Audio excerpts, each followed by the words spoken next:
of chaoses have been drawn by Viserius, so there's a lot of early aggression available here. However, Viserius did perhaps miss a beat on power, and at this point, we're just looking for those champions to be pushing across for a lot of extra damage. Yeah, we'll see if David elects to play the Parliament here. He does have this Vanquish for the Champion of Chaos if it becomes any bigger. Viserius does also have the Annihilate for this bird, so both players are going to likely be left without many threats, although Viserius does have the backup Champion of Chaos. So this game has slowed down to a point where David is probably happy with it, but David does need to draw more proactivity soon. Yeah, he's got a very sparse hand, and he's pulling a lot of power, which is really not very good at this point, since he doesn't have any 6 or 7 drops to pull towards. At this point, David is at the top of his curve, and he's only got 1 unit to play. He can vanquish the first Champion of Chaos, but the second one's going to actually start establishing itself as a beatdown. Yeah, so it's a net neutral for Viserius. He's going to keep 1. And then what he gets doing is a pretty decent drop for David. It's not huge right now, but it gives him something to do. He gets to play all 3 spells this turn, or at least leave up the Protect. So that was a pretty good thing from a draw. Having the Awakened student be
Of Chaos with the Flame Blast is lethal. It's a really, really hard beat. I think David's probably in a lot of trouble here. If he manages to kill the champion, that's basically it. But unless he drew something awesome, which he did not, another power, looks like that'll be the end for David. Yeah, he was just forced into a position where he couldn't really deal with both Champions of Chaos. He just needed to deal with 1 more creature. Now Viserius just has a million different ways to push lethal here. Although I think Bandit Queen is actually kind of the worst one. Although I'm not sure it matters. Yeah, David sideboarded correctly here, but he didn't actually have enough direct answers to the Stone Scar style. Like there wasn't extra defensive units put into place here. There wasn't a way to get past the rapid shots or like just generally deal with the overall burn of Queen. There was no health gain, anything like that. So even though he lowered the curve of his deck by quite a bit, it doesn't really help all that much since his early curve is still not as good as Viserius's early curve. And so it ended up winning 1 game off of that, but couldn't completely take the game back from Viserius's burn aggro style. Yeah, I do. I definitely liked David's plan. It was a good plan. It just it didn't work out that game. There's certainly something to be said for trying to play your opponent's game. He did lower his curve, but he lowered his curve so much that he no longer had a better top end than the Stone Scar deck. So he's kind of just trying to fight the same game as them. And I think that the Stone Scar deck is better equipped to do that. We kind of saw that bear out in that last game where David drew like a reasonable number of threats. He like would have preferred to draw like 1 or 2 fewer lands. But in general, they drew similarly, but the top end of the Stone Scar deck ended up being better than the top end of the Comrade deck, considering what David cut. Yep. And, like it certainly was the right thing to do with the resources that David had. Perhaps different sideboard cards might have helped David more, but how much can you prepare for each different type of deck in the meta is certainly an interesting question. And in this case, there just wasn't a solid answer for the sort of burn archetype. Yeah, you can only sideboard versus so many things. The transformational sideboard doesn't have applications on other matches. There's certainly a lot of situations where you want to lower the curve of your deck.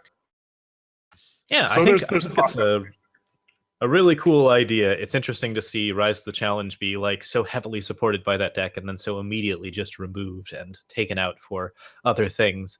It certainly didn't seem to harm David's curve all that much. Like he was able to play those Recano banners and still get the justice he needed.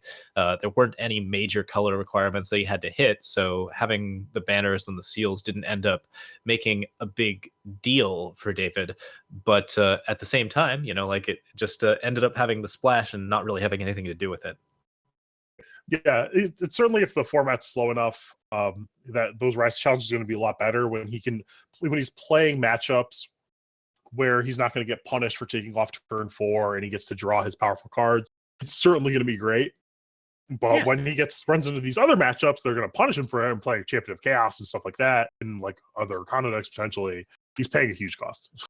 There's a lot of strength in these burn archetypes. We've seen very few of them brought to the game, but any type of burn deck that's brought against a very slow, control-heavy meta should perhaps do pretty well. So we'll look forward to seeing if Viserius's deck continues to succeed. Yep, we're trying to set up a backup match for you guys. Our first backup match is finished, so we're trying to find another one. We'll get that to you shortly, but in the meantime, we can talk about how this matchup played out. And I really think that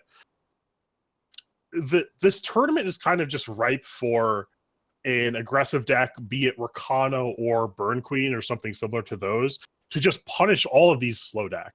Like there are so many, as we saw in the metagame breakdown, just people playing like Big Combre or Control decks or Felon Scar or Timeless Primal mid-range. Like all these decks that like are playing 3 colors, have to play Find the Way, being very slow, and are just in a spot to get punished by decks that are trying to curve like 1-drop, 2-drop, and finish off with Burn.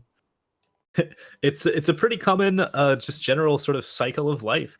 Oftentimes, like you'll see, I think early in the series, or perhaps way back when the other tournament series was available, there was a big uprise in like Feln control decks and sort of slower control decks, and someone took a deck that was just mono red burn and actually got quite far with it. So yeah, there's that certain level of just like, oh, you see that this particular thing is happening, let's build a deck to counter that. If you can build the deck right and you do really well in the deck building portion of it, the aggro decks can be extremely strong. And just picking good sideboard cards and making sure that you have like all of the best options available, those kinds of decisions are what will lead you to victory in those games. Yeah, definitely. And we do have our backup match between Paradox and Serino. Paradox currently leads 1 game up, and we are in game 2. Both players are apparently top decking, and Paradox just top deck Lethal Burn. So unfortunately, I guess we are not going to have a backup match. Paradox didn't want it that way. It looks like Flame Blasts are definitely the way to go here. They end up being very, very good against those slower decks, which, again, just having that extra push. Yeah. Is that it for us? Do we have a second backup match? I believe that is going to be it for our coverage. Yeah. So we're going to take a break for between round 2 and round 3. We will be back shortly for round 3. So thanks everyone for watching. We will see you very shortly. And for LocoPojo, I'm Truedawn. We will see you soon. Have a good one.